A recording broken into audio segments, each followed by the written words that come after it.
నేను మీ Vizag nature man. ఈరోజు నేను ఈ లొకేషన్కి వచ్చాను అనమాట. చూడండి ఈ లొకేషన్ అయితే ఎంత బాగుందో.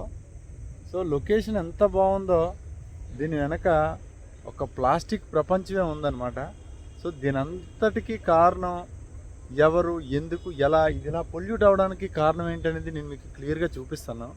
ఈ వీడియోలో కూడా నేను మీకు ఒకసారి అసలు బ్యాక్ సైడ్ ఎక్కడ ప్లాస్టిక్ కనిపిస్తుంది అని అంటారు. ప్లాస్టిక్ ప్రపంచం ఎలా ఉంటుందో కూడా నేను మీకు చూపిస్తాను. ఇక్కడ ఎంత ప్లాస్టిక్ ఉందో. సో దీనికి కారణం కూడా మనమే, మళ్ళీ అవగాహన లేకపోవటమే. సో అధికారులు కావచ్చు, లేదంటే మిగతా పొల్యూషన్ బోర్డు కావచ్చు, లేదంటే జీవీఎంసీ శానిటేషన్ డిపార్ట్మెంట్. సో చూస్తున్నారు కదా సార్, ఇది నా బ్యాక్ సైడ్లో ఉన్నది. ఎంత చెత్త ఉందంటే అసలు మనం ఎక్స్పెక్ట్ చేయలేం, అంత చెత్త ఉంది. ఇదంతా కూడా ఎక్కడెక్కడి నుంచో తెచ్చి మనకి పైన కనిపిస్తుంది కదా, బ్రిడ్జ్ పైనుంచి వెళ్ళే ప్రతి ఒక్కరు కూడా ఇక్కడ వేసి వెళ్ళిపోతున్నారు అనమాట. సో దానివల్ల ఈ ఏరియా మొత్తం కూడా పొల్యూట్ అయిపోయింది. మొత్తం ఎక్కడ చూసినా ప్లాస్టికేనండి. సుమారుగా ఇంచుమించు 10-15 ట్రక్కులు అవ్వచ్చు. ఇంత ప్లాస్టిక్ ఈ ఏరియాలోని వేసేయడం వలన చూడండి, ప్లాస్టిక్ ఉన్నాయి, బట్టలు ఉన్నాయి, చెత్త. చూసారా, ఇది అసలు మన వైజాగ్లో ఉన్నది అని అంటే అసలు నేనే నమ్మబుద్ధి కాలేదు. కానీ ఈ ఏరియాకి వచ్చినప్పుడు నాకు తెలిసిందనమాట, అబ్బా ఎంత ప్లాస్టిక్ ఉందని. సో ఇది చూస్తున్నారా, ఇది ఒక్కసారి నా బ్యాక్గ్రౌండ్లో చూడండి. ఈ రివర్లో ఇది మేఘాద్రి గడ్డ పరిసర ప్రాంతంలో ఉన్న ఈ గడ్డ అనమాట. సో ఇందులో చాలామంది, ఇప్పుడు నేను మార్నింగ్ వచ్చాను కాబట్టి ఎవరు మనకు కనిపించలేదు. ఈవినింగ్ టైంలో అందరూ కూడా ఫిషింగ్ చేస్తారు. అది హ్యాబిచువల్గా కావచ్చు, లేదంటే ప్రొఫెషనల్గా అయినా కావచ్చు. వాళ్ళు ఫిషింగ్ చేసి ఆ ఫిషెస్ తింటున్నారంటే ఈ వాటర్లో అసలు ఎంత కలుషితం అయిపోయిందంటే, ఇక్కడ వాటర్ కావచ్చు, పొల్యూట్ కావచ్చు, ఏరియా అసలు స్మెల్కి కూడా ఉండలేకపోతున్నాం. కానీ ఇది ఏ విధంగా అయినా మనం చూపించాలి, బాగు చేయాలనే ఉద్దేశంతో మాత్రం నేను చూస్తున్నారా బ్యాక్గ్రౌండ్లో. ఇప్పుడు అసలు చూపిస్తాను చూడండి. ఇది చూసారా, అసలు నమ్మలేకపోతున్నాను అనమాట ఈ ఏరియా ఇలా ఉన్నది అని అంటే. సో కేవలం దయచేసి ఇది మన అధికారులను తప్పుపట్టడానికో, లేదంటే ఇది మీరు అసలు నెగ్లిజెంట్గా ఉన్నారని నేను చెప్పను. కానీ నేచర్ పట్ల ఈ విధంగా ఉన్నట్లయితే మాత్రం సొసైటీ యావత్ మాత్రం దీని వచ్చే పర్యవసనం ఏదైతే ఉందో దానివల్ల మనం చాలా ఇబ్బంది పడతాం. ఎందుకంటే చాలా ఈ ప్లాస్టిక్ నుంచి వచ్చే రోగాలు నీటిలో ఇక్కడ అసలు నీటిలో కలిసిన తర్వాత వచ్చేటువంటి వ్యాధులు, అసలు మన దీర్ఘకాలిక వ్యాధులు వచ్చేస్తాయి. దాంతోపాటు క్రానిక్ డిసీజెస్, క్యాన్సర్ లాంటివి రావడానికి ముఖ్య కారణం ఇదే. సో మీరు చూస్తున్నారా, చూడండి ఎంత ఎలా ఉందో. నా బ్యాక్గ్రౌండ్ ఒకసారి చూడండి. ఈ బ్యాక్గ్రౌండ్లో చూస్తే తెలుసు ఇది ఎక్కడో కాదు, ఇది మన వైజాగ్లో ఉంది. దయచేసి ప్రతి ఒక్కరు కూడా మన వైజాగ్ సిటిజన్స్ ఎవరైతే ఉన్నారో అందరూ కూడా వీలైనంత వరకు కూడా మనకి షేర్ చేయండి. సో ఇది మనకి క్లీనప్ చేసేంత వరకు కూడా నేనైతే మాత్రం ఆగను. ఇది ఎలాగైనా సరే నేను నా టీంతో పాటు నేను కూడా క్లీనప్ ప్రోగ్రామ్ కండక్ట్ చేస్తాను ఇదంతా కూడా. సో కన్సర్న్ శానిటరీ డిపార్ట్మెంట్ వరకు కూడా నేను ఈ వీడియోని పంపిస్తాను. సో దయచేసి ప్లీజ్ ఇది నేచర్ని సేవ్ చేయండి. సో చుట్టూ కూడా ఎలా ఉందో తెలుసా, ఇంకో మీరు చూడండి, నేచర్ ఎంత క్లీన్గా ఉందో చూడండి. ఒక్క ప్లాస్టిక్ కూడా లేదు. అంటే కేవలం బ్రిడ్జ్ మీద నుంచి వచ్చే ప్రతి ఒక్క స్ట్రేంజరు, అలా వచ్చి వెళ్ళిపోయే ప్రతి ఒక్క స్ట్రేంజర్ కూడా ఏం చేస్తున్నారంటే చెత్తేసి వెళ్ళిపోతున్నారు అనమాట. సో నేచర్ని అసలు ఇలా పాడు చేయాలని వాళ్ళకి ఎలాంటి ఐడియా వస్తుందో నాకైతే అర్థం కావట్లేదు. చూసారు ఎంత క్లీన్గా ఉందో ఏరియా. మీకు ఆ ఏరియాకి కానీ చూసానంటే జస్ట్ ఆ బ్రిడ్జ్ ఉంది, ఆ బ్రిడ్జ్ దగ్గర నేను మీకు అలా చూపిస్తా చూడండి. ఇదిగో ఇక్కడ స్టార్ట్ అయిపోయింది ప్లాస్టిక్. రోజుకి వీళ్ళకి యాజ్ ఎ నేచర్ లవర్గా నాకు రెస్పాన్సిబుల్ సిటిజన్గా నేను ఫీల్ అయ్యి నేను మీకు చూపిస్తున్నాను. సో చూపించేది కేవలం ఏ అధికారులని తప్పు పట్టడం కానీ ఇంకెవరిని కూడా నేను పాయింట్అవుట్ చేయట్లేదు. సో దయచేసి మన నేచర్ని సేవ్ చేయడానికి కావాల్సిన జాగ్రత్తలు యాజ్ ఎ రెస్పాన్సిబుల్ సిటిజన్స్గా మీరు ఏ విధమైన జాగ్రత్తలు తీసుకోవాలనేది నేను మీకు చెప్తాను. 4 ఒకటి, సాగ్రిగేషన్ చేయాలి. తడి చెత్త, పొడి చెత్త వేరు చేయండి. ప్లాస్టిక్ని మ్యాక్సిమం వాడకుండా ఉండడానికి ట్రై చేయండి.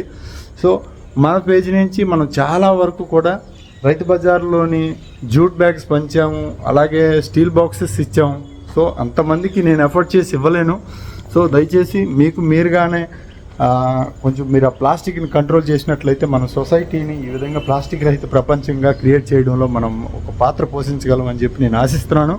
సో యాజ్ ఎ నేచర్ లవర్గా నాలాంటి చాలామంది నేచర్ లవర్స్ చాలామంది ఉన్నారు, ఇలాంటి వీడియోస్ని తీసి పోస్ట్ చేస్తున్నారు. సో దానివల్ల చాలా ఏరియాలను మనం క్లీనప్ చేస్తున్నాం. మనం చూస్తున్నాం ఇన్స్టా, యూట్యూబ్, ఫేస్బుక్లోని ఎక్కడో పాడుబడిన దేవాలయాలు కావచ్చు, పాడుబడిన ఏరియాలు కావచ్చు, బిల్డింగ్స్ కావచ్చు, అవి మళ్ళీ రీస్టోర్ చేసి మన వాడుకలోకి తీసుకొస్తున్నాం. సో ఇదంతా కూడా మన భావి తరాలకు ఇచ్చేదానికే మనకి ఈ నేచర్ ఉపయోగపడుతుంది. సో దయచేసి యాజ్ అ నేచర్ లవర్గా నేను అగైనిస్ట్ ప్లాస్టిక్ నేను చేస్తున్నాను. సో దయచేసి మీరు కూడా నాకు సపోర్ట్ చేసి ఈ ఏరియాని మనం ఎట్టి పరిస్థితుల్లోనూ, అదేవిధంగా ఆ పైనుంచి వచ్చే వాళ్ళకి రెండు వైపులా కూడా కాసిన బోర్డ్స్ ఇక్కడ చెత్త ఇయ్యొద్దు అని చెప్పేసి పెట్టాలని చెప్పేసి నేను మన పొల్యూషన్ డిపార్ట్మెంట్ వారికి, ఆంధ్రప్రదేశ్ పోలీస్ డిపార్ట్మెంట్ వారికి, అదేవిధంగా greater Visakha municipal corporation sanitary department వారికి, అదేవిధంగా కలెక్టర్ గారికి నేను రిక్వెస్ట్ చేస్తున్నాను. సార్, ఈ ఏరియాని ప్లాస్టిక్ ప్రపంచం నుంచి రక్షించాలి. అదేవిధంగా ఇక్కడ ఉన్న జనాలకి ఒక పెద్ద ఎత్తున అవేర్నెస్ ప్రోగ్రామ్ కండక్ట్ చేయాలని చెప్పేసి నేను మీ అందరికీ కూడా వేడుకుంటున్నాను. సో నాలాంటి నేచర్ లవర్స్ ఎవరైనా ఉండి సో దీన్ని చెయ్యాలి అని అనుకునే చేతులు కలిపి మనం దీన్ని ఒక పెద్ద ఎత్తున క్యాంపెయిన్ చేసి ఇదంతా చూసారా, ఈ చెత్త ఎంత ఉంది, ఒక 10 ట్రక్కుల పైనే ఉంటుంది అనమాట. ఇది శానిటేషన్ డిపార్ట్మెంట్ వారు వేసింది కాదు, బ్రిడ్జ్ పైనుంచి వెళ్ళే స్ట్రేంజర్స్ ఎక్కడెక్కడి నుంచో వెళ్తూ బ్రిడ్జ్ అవుట్స్కట్స్లో ఉందని చెప్పేసి వాళ్ళందరూ తీసుకొచ్చి ఇక్కడ వేస్తున్నారు.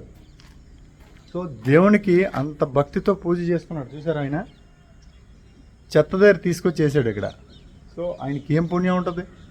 సో ఇంకొక విషయం కూడా చెప్పాలనుకుంటున్నాను, దేవాదాయ ధర్మాదాయ శాఖ వాళ్ళు కూడా ఈ అవేర్నెస్ క్యాంప్ని కండక్ట్ చేయాల్సిందిగా నేను మనస్ఫూర్తిగా కోరుకుంటున్నాను. ఎందుకంటే దేవుని దగ్గర పూజ చేసిన తర్వాత పూల సామాగ్రి, మిగిలిన వ్యర్థాలు అయితే డస్ట్బిన్లో కానీ లేదంటే ఎక్కడైనా మట్టిలో కప్పెట్టే మార్గాన్ని కానీ ఎతకమని చెప్పి చూస్తున్నాను. ఎందుకంటే అలా వేయటం వలన వాటర్ మరింత పొల్యూట్ అవుతుంది. వాటర్ పొల్యూట్ అవ్వడానికి కారణం 90% నేను వాటర్ బాడీస్ని విజిట్ చేసి చూసినప్పుడు పంపుకి అసలు స్మెల్కి ఉండలేకపోతున్నాం. కానీ మీరు అందరికీ చూపించాలి కాబట్టి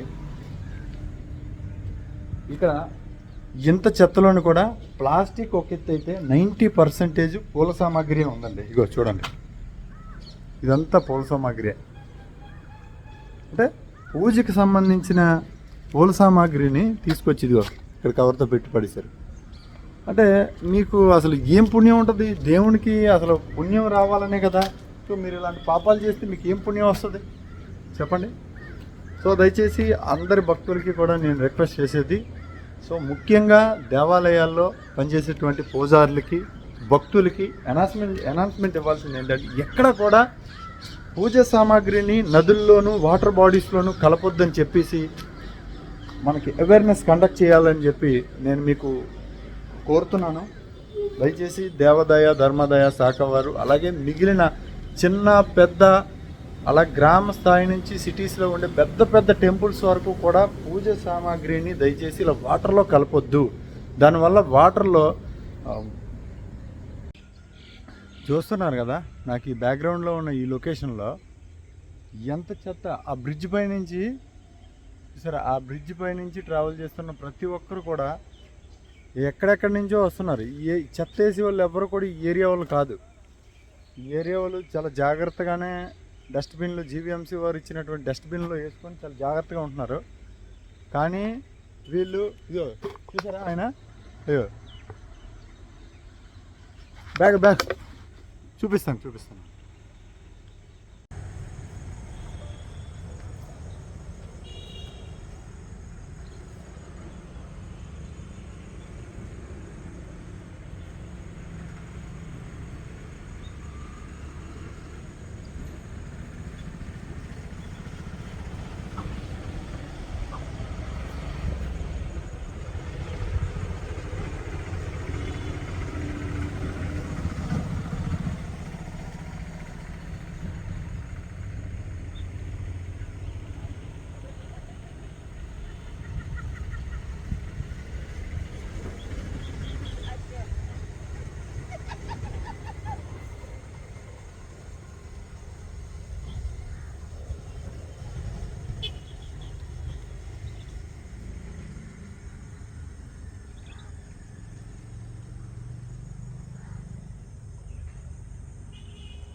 అయితే ఈ ఏరియాలో నేను మీరు చూశారు కదా వీడియో. సో జనాలకి ఎంత రెస్పాన్సిబిలిటీ లేకుండా ఉన్నారంటే నేచర్ పైన. ఇదంతా ప్లాస్టికే, ఇది ఒక ప్లాస్టిక్ ప్రపంచం అనమాట. చూస్తున్నారు కదా. అయితే ఇప్పుడు మనం మాట్లాడుకుందాం. ఇది మన అంటే వ్యవస్థ నిర్లక్ష్యం వలన, లేకపోతే వ్యవస్థ సరిగ్గా రెస్పాండ్ అవ్వకపోవడం వల్ల జరిగింది కాదు. ఇది కంపల్సరీగా ఎవరైతే సిటిజన్స్ ఉన్నారో మన ప్రజలకు అవగాహన లేకపోవడం వల్ల ఇలా జరుగుతుంది. గవర్నమెంట్ వారు ఎంత అవగాహన కల్పించినప్పటికీ కూడా ప్రజలను అలాంటి అవగాహనలన్నింటినీ కూడా తోసిపుచ్చి చేసి ఈ విధంగా ప్లాస్టిక్ని జల్లేస్తున్నారు. ప్లాస్టిక్ని ఎక్కడ పడితే అక్కడ పడేయటం వలన, మీరు ఎక్కడి నుంచో వచ్చి ఇక్కడ ఈ విధంగా ప్లాస్టిక్ని పడేయడం వల్ల ఇది ఈ ఏరియా మొత్తం చూశారు కదా ప్లాస్టిక్తో కూరుకుపోయింది అనమాట. ఆఖరికి మొన్న వచ్చిన మంతా తుఫాన్కి ఈ నదీ పరివాహక ప్రాంతం అంతా కూడా కొట్టుకుపోయినప్పటికీ కూడా కొద్దిగా ప్లాస్టిక్ అనేది ఈ చెట్లు సుమారుగా నేనే 6.2 అడుగులు ఉంటాను ఎత్తు, ఇంకా నాకు పైన నేను చెయ్యెత్తినా సరే అసలు అంత దూరంలో కూడా ప్లాస్టిక్ అంతా జమ అయిపోయి ఉంది. సో దీనికి కారణం ఏంటి అంటే ప్రజల్లో అవగాహన లేకపోవటం, ప్రజల్లో రెస్పాన్సిబిలిటీగా ఫీల్ అవ్వకపోవటం, రేపు నాడు వచ్చేటువంటి పరిస్థితులను అంచనా వేయలేకపోవటమే దీనివల్ల జరుగుతుంది. ఇదంతా నేచర్ని పాడు చేస్తున్నారు. సో దయచేసి నేను మీ వైజాగ్ నేచర్ మ్యాన్గా నేను రిక్వెస్ట్ చేసే ఏంటంటే ప్రకృతిని రక్షించండి. అసలు ప్లాస్టిక్ భూతాన్ని తరిమి కొట్టండి. లేకపోతే ప్లాస్టిక్ వలన చాలామంది ప్రజలు క్రానిక్ డిసీజెస్లో పడి చాలా బాధపడి కుటుంబాలని కోల్పోయిన పరిస్థితి కూడా వస్తుంది. సో అదేవిధంగా కర్మఫలం లాగా మీరు ఎక్కడి నుంచో వస్తారు సిటీ అవుట్స్కట్స్ అని చెప్పేసి ఇక్కడ వాటర్లో, నేను మా బ్యాక్గ్రౌండ్లో చూపిస్తా చూడండి, ఈ వాటర్లో ఆ బ్రిడ్జ్ పైనుంచి చెత్త వేసి వెళ్ళిపోతున్నారు. సో దానివల్ల ఏమవుతుంది, ఈ వాటర్లో చాలామంది ఫిషింగ్ చేస్తారు. ఫిషింగ్ చేసిన వాటర్ ఏమవుతుంది అని అంటే మళ్ళీ ఫిషింగ్ చేసి ఆ ఫిష్లు తీసుకొని వెళ్ళి అందరూ తినలేరు, పట్టినవి చాలా ఎక్కువ చేపలు ఉంటాయి ఈ నీటిలో. సో కాబట్టి మళ్ళీ ఈ చేపలు తీసుకెళ్ళి మళ్ళీ అక్కడ మళ్ళీ సిటీలో అమ్ముతారు. సో దానివల్ల ఏమవుతుంది, మీ కర్మ అనేది మీరు చేసిన దానికి మళ్ళీ మీకే పనిష్మెంట్ అయిపోతుంది. సో దయచేసి ఎవ్వరూ కూడా అలా చెయ్యొద్దు. ప్రతి ఒక్కరిని కూడా నేచర్ని మన ఇంటిలాగా కాపాడండి. మనందరికీ కూడా రేపు నాడు ఇది ఉపయోగపడుతుంది. మన మంచి జీవనానికి మన మంచి ప్రకృతి అవసరం అని చెప్పి నేను ఒక నేచర్ లవర్గా మీ అందరికీ కూడా రిక్వెస్ట్ చేస్తున్నాను. సో అంతేకాకుండా నేను ఇచ్చే అడ్వైజ్ ఏంటంటే ఒక గవర్నమెంట్లు తప్పు పట్టడం లేదా నిర్లక్ష్యంగా ఉన్నారని నేను చెప్పట్లేదు. ఎందుకంటే గవర్నమెంట్ చాలా వరకు ఈకో వైజాగ్ పేరుతో ఒక వెహికల్స్ పెట్టడం కావచ్చు, చెత్త సాగ్రిగేట్ చేయడంలో కావచ్చు నా రెస్పాన్సిబిలిటీ తీసుకుంటుంది. అయినప్పటికీ కూడా మనం ఆ సాగ్రిగేషన్ చేయకుండా ఇది ఇలా ప్లాస్టిక్ వేయటం వలన ఇక్కడ నా బ్యాక్గ్రౌండ్లో చూస్తున్న ఈ ప్లాస్టిక్ అంతా కూడా ఇక్కడ ఇలా జమ అయిపోయింది అనమాట. సో దీనికోసం ఒక మంచి క్యాంపెయిన్ చేద్దాం.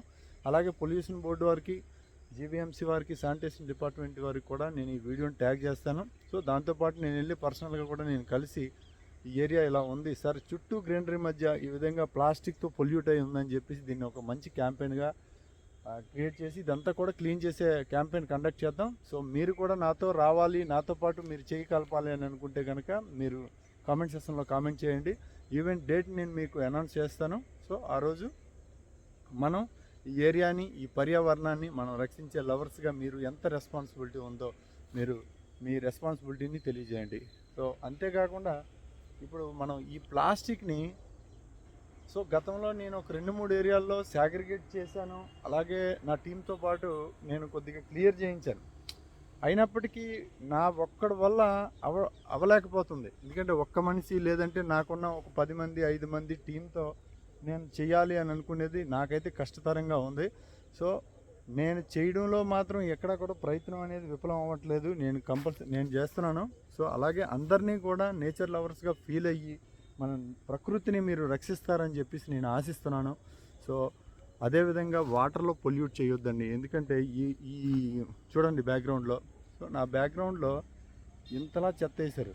సో ఈ చెత్త వలన ఏమవుతుందంటే కంటామినేట్ డిసీజెస్ ఇక్కడ వాటర్ పొల్యూట్ అయ్యి అది గ్రౌండ్ వాటర్లో సింక్ అయ్యి ఇక్కడ ఉండేవాడికి అంతా కూడా కెమికల్ మిక్స్ అయిపోద్ది. సో దానివల్ల ఏమవుతుందంటే ఈ ఏరియాలో ఉండేటువంటి ప్రజలు ఎవరైతే ఉన్నారో వాళ్ళు చాలా తీవ్రమైనటువంటి పరిస్థితులు, ఆరోగ్య పరిస్థితిని ఎదుర్కోవాల్సి వస్తుంది. దయచేసి గమనించండి. మీ అందరికీ కూడా నేను వేడుకుంటున్నది ఇది ఒక్కటే.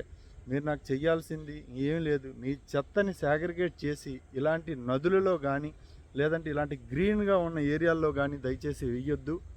అలాగే జీవీఎంసీ వారు శానిటేషన్ డిపార్ట్మెంట్ వారు వేసినటువంటి డబ్బాల్లోని కానీ లేదంటే ప్లేస్లో కానీ మీరు వేయాల్సింది కానీ నేను కోరుతున్నాను.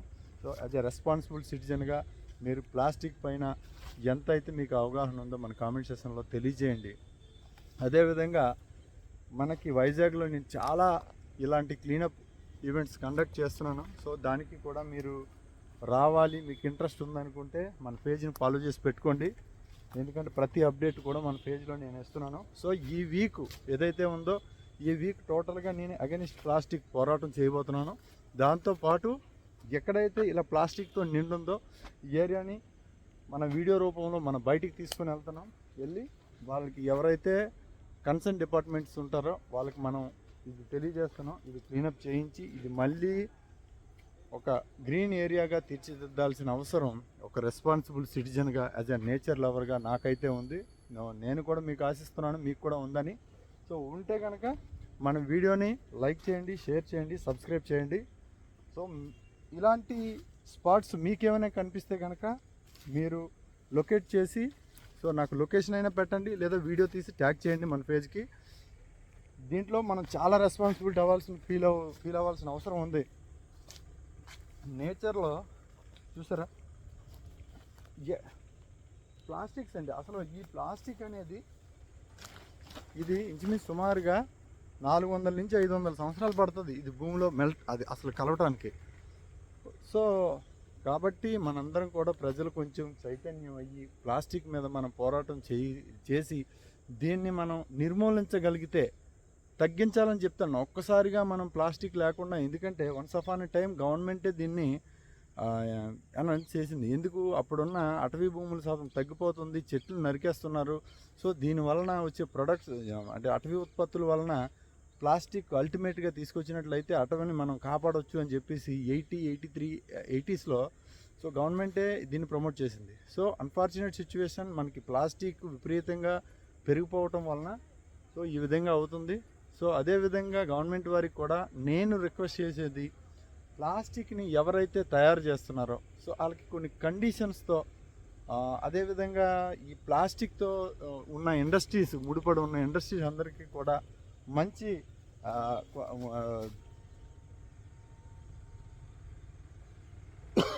ఇదుండే విధంగా